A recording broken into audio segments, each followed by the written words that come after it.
అందరికీ నమస్కారం. నేను మీ నాగబాబు. గురు బ్రహ్మ, గురు విష్ణు, గురుదేవో మహేశ్వర, గురు సాక్షాత్ పరబ్రహ్మం, తస్మై శ్రీ గురవే నమః. అది హిందూ సాంప్రదాయంలో గురువుల్ని దేవుడితో పోలుస్తూ విద్యార్థులకు బోధిస్తారు. అలాంటి గురువుల యొక్క సంస్కృతిని ఈ జగన్ రెడ్డి ప్రభుత్వం వచ్చాక, ఎస్పెషల్లీ కరోనా టైంలో వైన్ షాపుల ముందు క్యూలను సర్దే పని వాళ్ళకి అప్పచెప్పారు. విద్యార్థులకు పాఠాలు బోధించే టీచర్స్కి ఇంతకన్నా నీచమైనటువంటి ట్రీట్మెంట్ నాకు తెలిసి భారతదేశంలో ఎవరు చేసుకుంటారు, ప్రపంచంలో కూడా ఎక్కడ చేసుకుంటారు.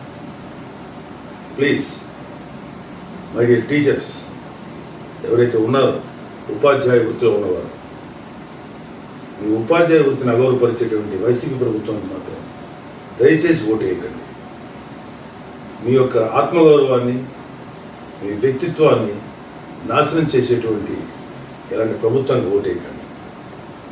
కూటమి ప్రభుత్వం గురువులకి గౌరవనీయమైన స్థానం, సముచిత స్థానం కల్పిస్తుంది. మీకు అన్ని విధాలుగా ఉపయోగపడేటువంటి ప్రభుత్వం రేపు రాబోయే కూటమి ప్రభుత్వం. దయచేసి మీ ఓటుని కూటమికి వేయండి.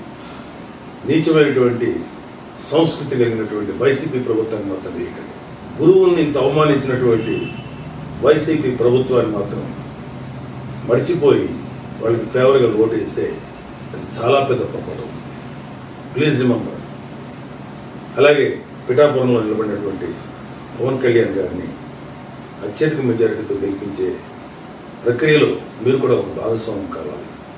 పవన్ కళ్యాణ్ గారిని గెలిపించండి. కూటమి ప్రభుత్వం వస్తే మీకు చాలా మంచి జరుగుతుంది. Please believe me. జై హింద్, జై జనసేన, జై తెలుగుదేశం, జై బీజేపీ. నమస్తే. Subscribe our Spy News Live channel for more updates.